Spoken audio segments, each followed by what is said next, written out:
Hello dear साथियों, आप सभी का स्वागत है साइंस के प्रैक्टिस सेट 8 के अंदर। तो इस वीडियो में हमने जो प्रीवियस ईयर जो क्वेश्चंस है और एनसीईआरटी बेस्ड जो जितने भी क्वेश्चन बन सकते हैं उनको मैंने शामिल किया है, जिससे आपकी जो तैयारी है बेहतर से बेहतर बन सके और जो आप एग्ज़ाम के अंदर जो है आपका जो टारगेट है 25 में से 25 लाने का वो आप ला सके और इसी तरह से आप अपने सपनों को और माँ बाप के सपनों को पूरा कर सके। इसलिए इस वीडियो को पूरा वॉच करें और अंत तक अपना स्कोर जरूर बताइए कि आपका कितना स्कोर रहा था, कितने आपके नंबर आए हैं। ठीक है, कमेंट करके हमें ज़रूर बताना। अच्छा, कुछ क्वेश्चनों के मैं जो आंसर है मैं आपको नहीं बताऊंगा, वो आपको सारे के सारे खुद को जो है कमेंट सेक्शन में बताना पड़ेगा। ठीक है, इसलिए इस वीडियो को पूरा वॉच करें, साथ में अपनी तैयारी को बेहतर से बेहतर बनाते रहिए। तो अब स्टार्ट करते हैं फर्स्ट क्वेश्चन को कि निम्न में से कौन सा कथन गलत है। पकाने से विटामिन आसानी से नष्ट हो जाता है। वसा से कार्बोहाइड्रेट की तुलना में कम ऊर्जा मिलती है। प्रोटीन को शरीर वर्धक भोजन कहते हैं। विटामिन बहुत से रोगों से हमारी रक्षा करते हैं। इनमें से कौन सा ऐसा कथन है जो कि गलत है? चलो बताइए। ठीक है, अब आपको मैं बताता हूँ इसका आंसर। देखिए, पकाने से विटामिन सी आसानी से नष्ट हो जाता है, ये बात बिल्कुल सही है। प्रोटीन को शरीर वर्धक भोजन कहते हैं, ये बात भी बिल्कुल सही है। विटामिन बहुत से रोगों से हमारी रक्षा करते हैं, ये बात भी बिल्कुल सही है। वसा से कार्बोहाइड्रेट की तुलना में कम ऊर्जा मिलती है, ये बात गलत है। वसा से हमें क्या मिलती है? ऊर्जा अधिक मिलती है। किसकी तुलना में? कार्बोहाइड्रेट की तुलना में। ठीक है, अगर मान के चलो अगर आपको कार्बोहाइड्रेट से 100 जूल ऊर्जा मिलती है, कितनी ऊर्जा मिलती है? 100 जूल। तो आपको वहीं वसा से कितनी जूल ऊर्जा मिलेगी? 200 जूल या 300 जूल ऊर्जा मिलेगी। यानी कि वसा में ज़्यादा ऊर्जा होती है कार्बोहाइड्रेट की तुलना में। तो इसका राइट आंसर क्या होगा? इसका राइट आंसर होगा सेकंड। अब अपने देखते हैं नेक्स्ट क्वेश्चन। किस भोज्य पदार्थ की अधिकता से व्यक्ति मोटापे का शिकार हो जाता है? प्रोटीन से, वसा से, कार्बोहाइड्रेट के या फिर विटामिन की तुलना या विटामिन से? देखिए, वसा क्या करता है हमारे शरीर में? क्या करता है? चर्बी बनाता है। क्या बनाता है? चर्बी बनाता है। और वसा अधिक खाने से यानी तेलीय पदार्थ अधिक खाने से क्या हो जाते हैं? कोई भी जो व्यक्ति होता है वो मोटापे का शिकार हो जाता है। तो राइट आंसर सेकंड हो जाएगा। ठीक है, नेक्स्ट क्वेश्चन देखते हैं हम अपने। किसी वस्तु के जलने में कौन सी गैस सहायक होती है? तीसरा क्वेश्चन आपकी स्क्रीन के ऊपर कि किसी वस्तु के जलने में कौन सी गैस सहायक होती है? नाइट्रोजन, कार्बन डाइऑक्साइड, हाइड्रोजन या फिर ऑक्सीजन? कौन सी गैस सहायक होती है? तो ये ध्यान रखना, ये किसी वस्तु के जलने में सहायक होती है, वो गैस होती है ऑक्सीजन। कौन सी गैस होती है? ऑक्सीजन गैस सहायक होती है। श्वसन के लिए भी गैस क्या है? सहायक होती है। श्वसन के लिए और ज्वलन के लिए, ये जलाने के लिए किसी वस्तु को, और सांस के लिए, ये दोनों उसके लिए ऑक्सीजन गैस जरूरी होती है। अब अपन देखते हैं नेक्स्ट क्वेश्चन, हमारा फोर्थ क्वेश्चन देखते हैं। निम्न में से किसका घनत्व और गलनांक निम्न होता है यानी कम होता है? कौन सी ऐसी धातु है जिसका गलनांक और घनत्व दोनों ही क्या हो? कम हो। Cu यानी कॉपर का, Na सोडियम का होता है, या Au यानी कि गोल्ड का, या फिर Fe यानी आयरन का? इन चारों में से किसका जो है घनत्व और गलनांक कम होता है? तो देखिए, आपको मैं एक बात बताता हूँ, जो भी तत्व, अगर कोई भी तत्व है जिसकी क्रियाशीलता अधिक होगी, जिसकी अभिक्रियाशीलता, या ऐसे बोल सकते हो जिसकी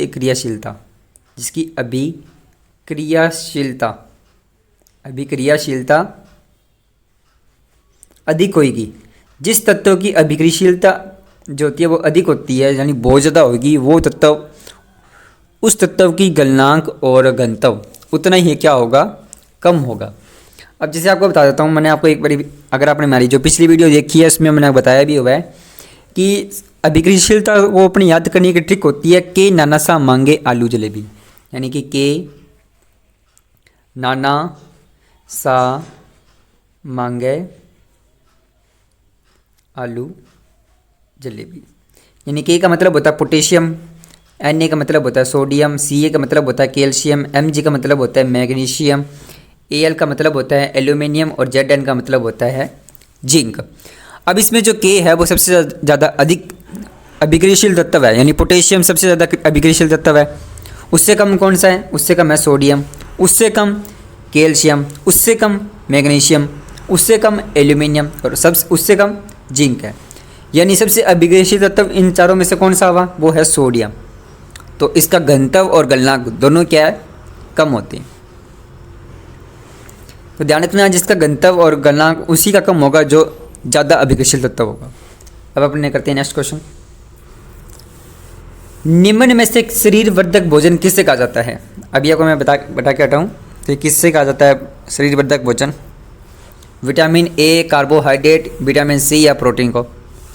तो शरीर वर्धक भोजन बोलते हैं प्रोटीन को। किसे बोलते हैं? प्रोटीन व खनिज लवण को बोलते हैं। ध्यान रखना, किसे बोलेंगे? प्रोटीन व खनिज लवण को अपने बोलते हैं शरीर वर्धक भोजन। अब हम देखते हैं नेक्स्ट क्वेश्चन।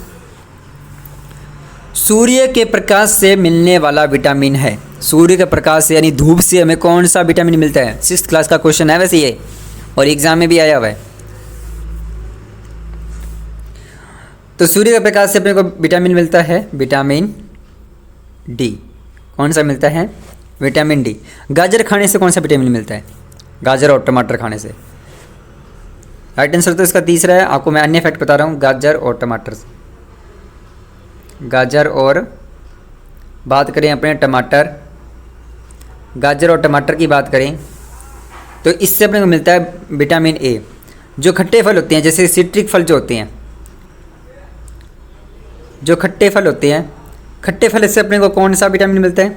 वो मिलता है विटामिन सी। खट्टे फलों से अपने को कौन सा विटामिन मिलता है? विटामिन सी मिलता है। ठीक है, अब अपने देखते हैं नेक्स्ट क्वेश्चन।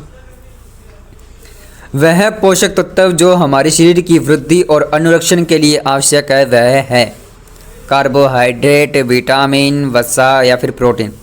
ऐसा कौन सा तत्व है जो हमारे शरीर की वृद्धि भी करता है, यानी शरीर वर्धक भी हो और शरीर का अनुरक्षण भी करे? सेम क्वेश्चन रिपीट हुआ है लेकिन इसकी बस लैंग्वेज अलग है। आई होप दैट कि आपको समझ में आ गया कौन सा क्वेश्चन है ये। तो इसका राइट आंसर है प्रोटीन। क्या होगा? प्रोटीन। इसे अपन क्या बोलते हैं? शरीर की वृद्धि वाला और शरीर का अनुरक्षण करने वाला भोज्य पदार्थ, या इसे बोलते हैं पोषक तत्व बोलते हैं। राइट आंसर 4th आ जाएगा। नेक्स्ट क्वेश्चन देखते हैं। जीव वर्गीकरण की मूल इकाई क्या है? सबसे बढ़िया क्वेश्चन और एग्जाम के अंदर आने वाला क्वेश्चन है ये। जीव वर्गीकरण की मूल इकाई क्या है? जाति, वंश, जगत, कुल, कौन सी है इकाई? तो इसका राइट आंसर होगा जाति, जिसे अपने इंग्लिश में बोलते हैं स्पीसीज। नेक्स्ट क्वेश्चन देखते हैं। सबसे बढ़िया क्वेश्चन है ये। ऐसे क्वेश्चन आपके एग्जाम के अंदर बहुत आएंगे और मैं कोशिश करूंगा कि इसके ऊपर मैं स्पेशल सेपरेट वीडियो बना दूं, यानी जिसमें अपने ऐसे पूछते हैं, एक तो विज्ञान की शाखा पूछेंगे और उस विज्ञान की शाखा के अंदर किसका अध्ययन किया जाता है, एक वो पूछते हैं। तो ये उनसे रिलेटेड क्वेश्चन है। मैं अगर आपका कमेंट आएगा कि इसके ऊपर सेपरेट वीडियो बना दो तो मैं एक सेपरेट वीडियो इसके ऊपर बना दूंगा, जो उन्हीं टॉपिक को मैं शामिल करूंगा जो आपके एग्ज़ाम के अंदर आ जाएंगे, यानी उन्हीं जो पॉइंट होते हैं उनको मैं शामिल करूंगा, बस जो आपके एग्ज़ाम से रिलेटेड हो। ठीक है, तो बताइए पिस्सीकल्चर का संबंध किससे होता है? रेशम कीट पालन से, मधुमक्खी पालन से, मुर्गी पालन से या फिर मत्स्य पालन से? तो इसका राइट आंसर हो जाएगा पिस्सीकल्चर। पिस्सीकल्चर का मतलब होता है मत्स्य पालन। क्या होता है? मत्स्य पालन। मधुमक्खी पालन को अपने एपीकल्चर बोलते हैं। क्या बोलते हैं? मधुमक्खी पालन को अपने बोलते हैं एपीकल्चर। एपीकल्चर बोलते हैं। रेशम कीट पालन को अपने बोलते हैं सेरीकल्चर। क्या बोलते हैं? सेरीकल्चर। रेशम कीट पालन को अपने बोलते हैं सेरीकल्चर, मधुमक्खी पालन को अपने बोलते हैं एपीकल्चर और मत्स्य पालन को पिस्सीकल्चर। Next question. जीवों के आनुवंशिक गुणों का अध्ययन करने के लिए किस वैज्ञानिक ने आनुवंशिक सिद्धांत दिए? सबसे बढ़िया क्वेश्चन एग्जाम के अंदर आने वाला क्वेश्चन है, लिखवा लो भली। आप चाहो तो जो प्रीवियस ईयर जो क्वेश्चन है ना रेलवे ग्रुप डी के, आप वहाँ से आप चेक कर सकते हो। मेंडल से, इसका राइट आंसर है मेंडल। आंसर बता दिया वैसे मैंने। आनुवंशिक सिद्धांत किसने दिए थे? मेंडल ने दिए थे। और मेंडल से रिलेटेड जो क्वेश्चन है वो एग्जाम के अंदर जरूर आता है। ठीक है, तो इसलिए आनुवंशिक वाला जो टॉपिक है ना वो आप अच्छे से क्लियर कर लेना। मैं आपको पहले बता देता हूँ, और अगर आप एग्जाम में अच्छा नंबर लेना चाहते हैं और अपने माँ बाप के सपने को जो पूरा करना चाहते हैं ना, तो ये मेंडल वाला जो टॉपिक है आनुवंशिक वाला वो अच्छे से क्लियर कर लेना। ठीक है, अगर आप कहोगे तो इसके ऊपर सेपरेट वीडियो बना दो जिसमें एग्ज़ाम से रिलेटेड पॉइंट वगैरह आ जाए, तो मैं उस पर सेपरेट वीडियो बना दूंगा, ठीक है। बस आपका कमेंट आना चाहिए, फिर ही बनेगा। अब अपन देखते हैं नेक्स्ट क्वेश्चन। युगलिना एक वैसे जीव है। युगलिना निम्न में से किस जगत का जीव है? मोनेरा जगत का, प्रोटिस्टा या कवक या फिर पादप? तो युगलिना है प्रोटिस्टा जीव का। प्रोटिस्टा जगत का ये क्या है? एक जीव है युगलिना। नेक्स्ट क्वेश्चन देखते हैं। शैवालों के अध्ययन को क्या कहते हैं? सबसे बढ़िया क्वेश्चन आपके क्या कहते हैं? एंटमोलॉजी, एंथोलॉजी, फाइकोलॉजी या माइकोलॉजी? तो शैवालों के अध्ययन को अपने बोलते हैं फाइकोलॉजी। क्या बोलते हैं? फाइकोलॉजी बोलते हैं शैवालों के अध्ययन को। अब अपने देख लेते हैं कुछ अन्य पॉइंट। माइकोलॉजी किससे बोलते हैं? कवकों के अध्ययन को। कवकों के अध्ययन को अपन क्या बोलते हैं? माइकोलॉजी बोलते हैं। एंटमोलॉजी किससे बोलते हैं? अपने कीटों के अध्ययन को। जो कीट पतंग वगैरह होते हैं, जो इंसेक्ट वगैरह होते हैं, उसके अध्ययन को अपने बोलते हैं एंटमोलॉजी। एंथोलॉजी किससे बोलते हैं अपने? एंथोलॉजी अपने बोलते हैं, ये एंथोलॉजी है क्या, इसे अपने बोलते हैं पुष्पों के अध्ययन को। किसको बोलते हैं? पुष्पों के अध्ययन को अपने बोलते हैं एंथमोलॉजी। और एंटमोलॉजी कीटों के अध्ययन को, माइकोलॉजी कवकों के अध्ययन को, और शैवालों के अध्ययन को अपने क्या बोलते हैं? फाइकोलॉजी। नेक्स्ट क्वेश्चन देखते हैं। पंच जगत प्रणाली किसने दी थी? सबसे बढ़िया क्वेश्चन है, ये भी एग्जाम के अंदर आने वाला क्वेश्चन है। पंच जगत प्रणाली किसने दी थी? कैरोलस लीनियस ने, रॉबर्ट हुक ने, मेंडल ने या व्हिटेकर ने? जल्दी से बताइए कमेंट करके मुझे इसका आंसर। तो पंच जगत प्रणाली दी थी व्हिटेकर ने। किसने दी थी? व्हिटेकर ने दी थी। कैरोलस लीनियस ने कौन सी दी थी? अब अपने अन्य फैक्ट देख रहे हैं। कैरोलस लीनियस ने दी थी द्विनाम पद्धति। क्या दी थी इसने? द्विनाम पद्धति दी थी इसने, द्विनाम पद्धति। कैरोलस लीनियस ने दी थी द्विनाम पद्धति। रॉबर्ट हुक ने क्या की थी? कोशिका की खोज की थी। क्या करी थी? कोशिका की खोज, कोशिका की खोज की थी। और मेंडल वाला अभी आपको मैंने बताया, मेंडल ने क्या किया था? मेंडल ने किया था आनुवंशिक गुण, आनुवंशिक सिद्धांत दिए थे या आनुवंशिक नियम दिए थे। ठीक है, नेक्स्ट क्वेश्चन देखते हैं अब अपने। अभी मैं बता के हटा हूँ आपको, हमने पिछले भी क्वेश्चन के अंदर आपको ये वाला क्वेश्चन मैंने करवाया था। सेरीकल्चर का संबंध है, सेरीकल्चर का संबंध किससे है? रेशम कीट पालन से, मधुमक्खी पालन से, मुर्गी पालन से, मत्स्य पालन से? आपको पता है मत्स्य पालन का मतलब क्या होता है? पिस्सीकल्चर। मधुमक्खी पालन को अपने एपीकल्चर बोलते हैं। तो सेरीकल्चर का संबंध किससे हो जाएगा? रेशम कीट पालन से। राइट आंसर फर्स्ट, रेशम कीट पालन से। नेक्स्ट क्वेश्चन देखते हैं। सबसे बढ़िया, पोमोलॉजी किसके अध्ययन को बोलते हैं? पोमोलॉजी किसके अध्ययन को बोलते हैं? कवकों के अध्ययन को, शैवालों के अध्ययन को, फलों के अध्ययन को या पुष्पों के अध्ययन को? बताओ। अब देखिए गौर से, इसको वीडियो को ध्यान से सुनिए। कवकों के अध्ययन को अपने बोलते हैं माइकोलॉजी। क्या बोलते हैं? माइकोलॉजी। शैवालों के अध्ययन को अपने बोलते हैं फाइकोलॉजी।